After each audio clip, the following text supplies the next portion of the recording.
안녕하세요. 스마트코인 트레이딩입니다. 금리 인상 50포인트 아닌데 너무 겁먹는 거 아니야? 어제 오늘 연준의 브레이너드의 발언으로 인해서 비트와 알트코인들이 같이 하락을 하고 있는 상황인데 내용을 자세히 보겠습니다. 지금 이 순간은 장기 분석은 하등 쓸모없고 단기 분석은 예측이 안 되고 중기적 분석만이 살 길이다. 그죠? 단기적으로는 지금 너무 변수도 많고 이랬다 저랬다 하면서 막 급하게 올랐다 급하게 내렸다 이러고 있는 상황이죠. 그런데 이번에 나온 기사들은 정말 악질이다. 변동성 크지만 투자 기회는 온다. 50포인트 인상 적어도 3번. 제임스 정 기자님께서 올려주셨네요. 누가 보면 회의록에서 50포인트씩 3번 나온 줄 알겠다. 검색 엔진에서도 이렇게 2건이나 노출된 거 보면 소기의 목적은 달성한 것 같으나 제목 장사와 용기의 박수를 보낸다. 그죠? 이제 구글 검색에 나오는 건 좋긴 하지만 그래도 정확한 내용을 가지고 올리는 게 사실 더 중요하다고 생각합니다. 여러분도 그렇죠?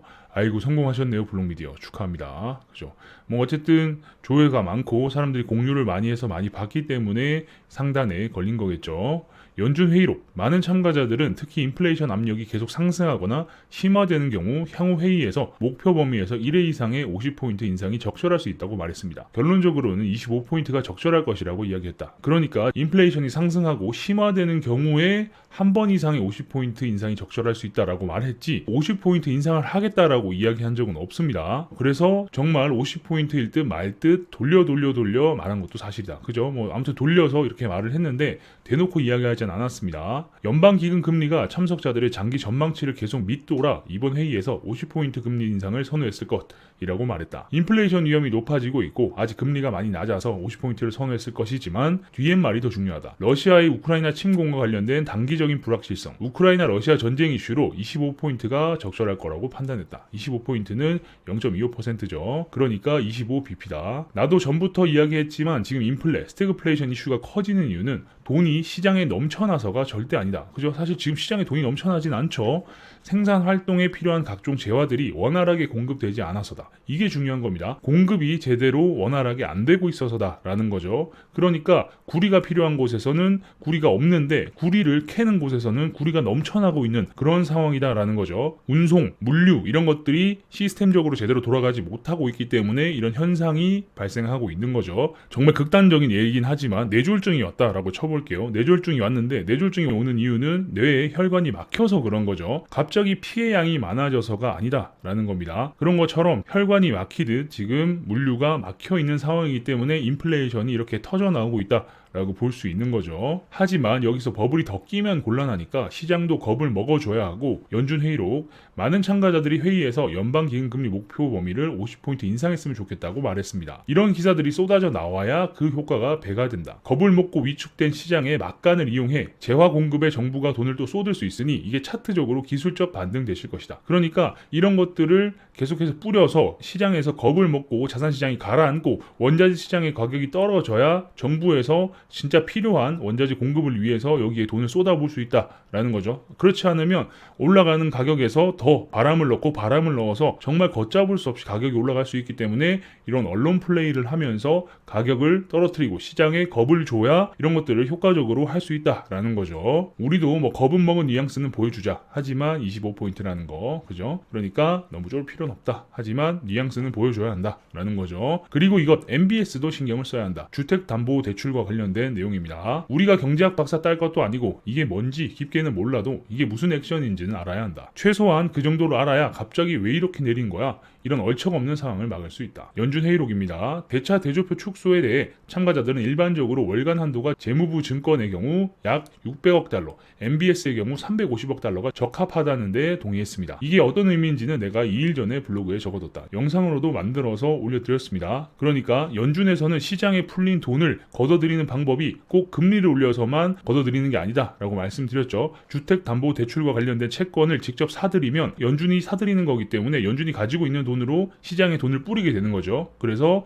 돈이 풀리게 되는데 이걸 반대로 가지고 있는 이 많은 채권들을 다시 시장에 내놔서 팔게 되면 풀려있던 돈들을 걷어들이는 그런 효과가 있게 되는 겁니다. 이런 식으로 MBS 채권을 이용해서 시장에 돈을 줄였다 풀었다 할 수 있다라고 말씀을 드렸죠. 아무튼 해당 내용이 그 글입니다. 해당 영상도 제가 우측 상단에 띄워드리도록 할게요. 연준이 MBS패를 슬슬 눈앞에 펼쳐두고 계신다. 이 말은 지금 인플레이션이니까 고전적인 접근 수단, 통화량을 조절을 하긴 하겠다는 것이다. 어쨌든 돈이 많이 풀려서가 아니다라는 걸 연준도 파악을 하고 있다라고 말씀드렸죠. 하지만 이런 제스처와 액션이 필요하기 때문에 어느 정도는 하긴 하겠다라고 이야기를 하는 거예요. 굳이 이런 정의를 알면 좋지만 우리가 브레이크 원리를 알 필요가 있나? 밟으면 선다고 알면 되지. 그죠? 굳이 브레이크 페달을 밟으면 케이블 당겨져서 하이드로백이 어떻고 진공을 만들어서 브레이크 패드가 이런 것까지 정확하게 알 필요는 없는 거예요. 왼쪽에 있는지 오른쪽에 있는지만 알면 사실 운전하는 데는 전혀 문제가 없죠. 그냥 주택담보에 들어가는 돈 흐름을 조이겠다로 보면 된다. 그러면 어떻게 되겠어요? 당연히 주택의 가치가 하락을 하면서 어느 정도 시장이 안정될 수 있겠죠. 미국은 돈의 유속이 느리고 은행을 통해 돈이 공급되다 보니 이 돈들이 모두 자산으로 가서 자산시장, 주택, 코인, 주식 등이 폭등했었다. 그러니까 우리나라 같은 경우도 다양하게 돈을 풀긴 했죠. 자영업자들에게도 돈을 풀고 여러 가지로 풀었지만 지역화폐를 많이 이용했습니다. 그래서 그 지역에서 사용할 수 있고 지역 한정이나 기간을 두고 돈을 풀었죠. 그리고 또 사용할 수 있는데도 한정을 뒀어요. 물건을 사거나 기름을 넣거나 필요한 곳에 적절히 사용할 수 있도록, 그리고 기한을 만들어서 돈의 유속이 빠를 수 있도록, 진짜 그 풀린 돈이 정말 회전을 할 수 있도록 잘 만들었는데, 미국 같은 경우는 은행을 통해서 그냥 이 돈을 그냥 풀어버렸기 때문에 그 돈들이 모두 자산시장으로 흘러가 버렸다라는 거죠. 그걸 다 건드리지 않고 MBS로 주택은 건드리겠다, 딱 이 뜻이다. 그러니까 여러 가지 자산 시장들이 다 올랐는데 일단 MBS를 통해 가지고 채권을 풀어서 주택 가격은 좀 안정을 좀 시킬게 얘들아, 이런 이야기로 보면 되는 거죠. 다른 건 건드리면 피해가 크니 주택 가격만 좀 잡아보겠다라는 액션인 거다. 전부 다 박살내겠다 이런 뜻이 아니에요. 절대. 참가자들은 연준이 5월 회의가 끝나는 대로 대차 대조표 축소를 시작할 수 있는 적절한 위치에 있다는 데 동의했습니다. 이것도 대차 대조표 축소를 하겠다가 아니라 시작할 위치에 있다 정도로 유한 표현이다. 그러니까 당장 해야 됩니다, 하기로 결의했습니다, 이런 게 아니죠. 할 수도 있고 안 할 수도 있다. 시장이 겁을 먹어서 위축이 되어주고 원자재가 너무 높아서 기업 활동마저 위축되면 못하는 거다. 그죠? 지금 원자재 가격이 너무 높아지고 있어서 우리나라 같은 경우도 지금 하청업체나 도급업체, 건축이나 건설을 계약한 회사들이 야 이거 우리 그냥 위약금 물고 못하겠다, 너무 원자재 가격이 높아져서 못하겠다, 이런 뉴스 저희 방에서도 보여드렸고 많은 분들이 지금 공유하고 계시죠. 그렇다고 우리나라만 그러겠어요? 미국도 그러고 여러 나라들이 지금 이런 상황이다라는 거죠. 그래서 계속해서 이걸 좋아가지고 기업 활동마저 위축이 되게 되면 미국이라고 이렇게 막무가내로 할 수는 없죠. 그래서 대차 대조표 축소를 쉽게 못할 수 있다라는 겁니다. 지금 우리가 신경 써야 하는 건 이거다. 우리는 혹시 신흥국 중에서 간당간당해서 쓰러지는 나라가 있는지 찾아야 한다. 그러니까 미국을 바라보고 있는 게 아니라 신흥국 중에서 개도국이나 좀 못 사는 그런 나라들에서 갑자기 환율 때문에 쓰러지는, 자빠지는 나라들이 있는지를 봐야 된다라는 겁니다. 왜냐? 잘못하면 애매하게 우리가 타겟팅 당하면 곤란하거든. 그러니까 우리나라도 굉장히 튼튼하다 이런 거 걱정 안 해도 된다라고 하지만 어떻게 될지 모르는 거예요. 결국 미국이든 다른 나라든 자기들이 살기 위해서 우리나라를 타겟팅 해버리면 우리나라라고 큰 문제가 안 생긴다는 장담은 할 수는 없는 겁니다. 그 징후가 있으면 트래블 누리고 나발이고 상황에 맞춰 비트를 쥐던지 테더를 쥐던지 해야 된다. 그러니까 어쨌든 돈 때려 박아서 테더를 가지고 있거나 비트를 가지고 있거나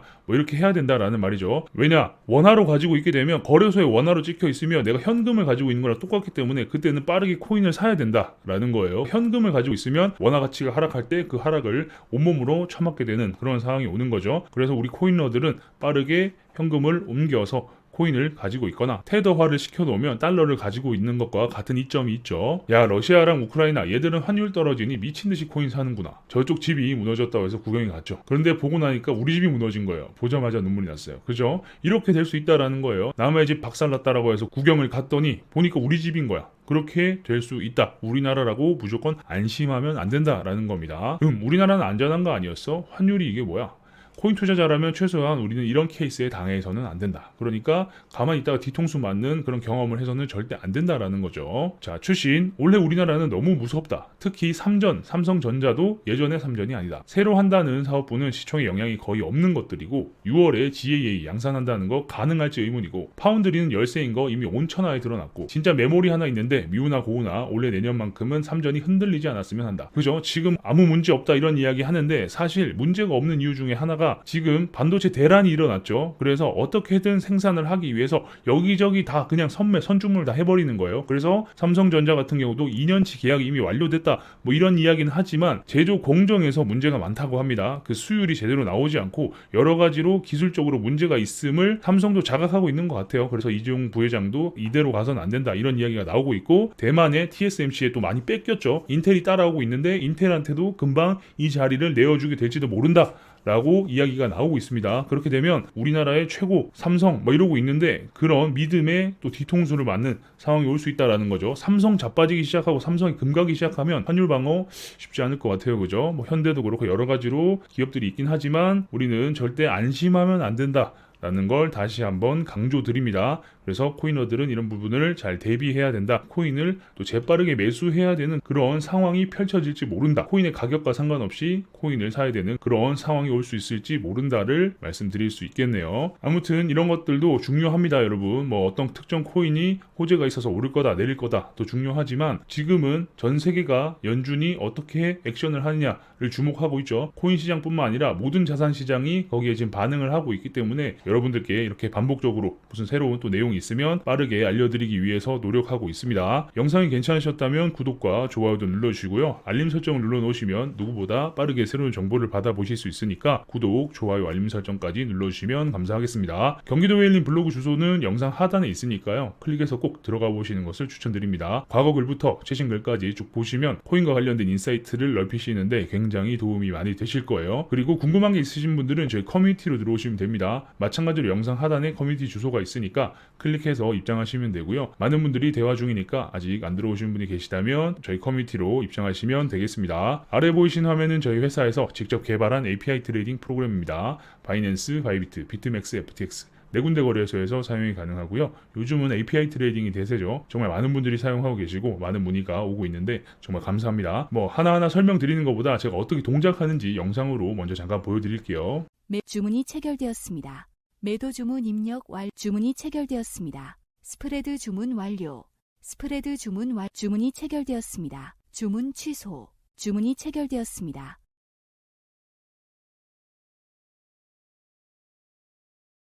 주문이 체결되었습니다. 홈페이지에 들어오시면 더 다양한 내용을 확인하실 수 있습니다. 우측 하단에 보시면 사용법 알아보기 위키가 있죠. 어떻게 처음 프로그램을 만들었는지, API 트레이딩이란 무엇인지, 어떻게 사용하는지, 어떤 기능이 있는지, 거래소별로 API 키는 어떻게 발급받는지 등등의 내용이 있으니까 보시면 사용하시는 데 도움이 많이 되실 거고요. 왜 프로그램을 만들었냐라는 질문을 많이 해주시는데 그 이유가 속도 때문입니다. 속도 비교는 홈페이지에서 바로 해보실 수 있고요. 주식 HTS도 프로그램으로 서비스를 하죠. 그 이유가 속도와 보안 때문인데 저희 역시 마찬가지로 속도와 보안을 고려해서 프로그램으로 서비스하고 있습니다. API 트레이딩은 특히나 속도가 중요합니다. 웹 서비스와 아주 비교가 안 되게 빠르니까 이런 부분도 참고해서 사용하시면 되겠습니다. 그럼 프로그램을 믿고 써도 되냐? 프로그램 이상한 거 아니냐라고 생각하실 수 있죠. 홈페이지 하단에 보시면 사업자 등록번호 오픈되어 있습니다. 고객센터 번호도 있으니까요. 운영 시간 내에 연락 주시면 언제든 친절히 응대할 수 있도록 하겠습니다. 프로그램도 문제가 없음을 인증받는 한국정보인증, 키카 인증을 모두 마쳤습니다. 그래서 프로그램 다운로드 받으시고 설치하실 때 보면 게시자의 HG 파트너스 저희 회사 이름이 뜨니까 이 부분을 필히 확인하시고 사용하시면 전혀 문제 없이 사용이 가능합니다. 그 외에 다른 인증들도 모두 마친 안전한 프로그램입니다. 서비스 신청을 누르시면 기존의 거래소를 사용하고 계신 분들이 프로그램을 써보실 수 있게끔 체험 쿠폰 발행도 받으실 수 있고요. 다른 기능적 오류나 사용에 어려움이 있으신 분들을 위해서 이렇게 여러 가지 서비스를 오픈해 뒀으니까 많은 관심과 참여 부탁드리겠습니다. 그럼 다음 영상에서 뵙겠습니다. 감사합니다.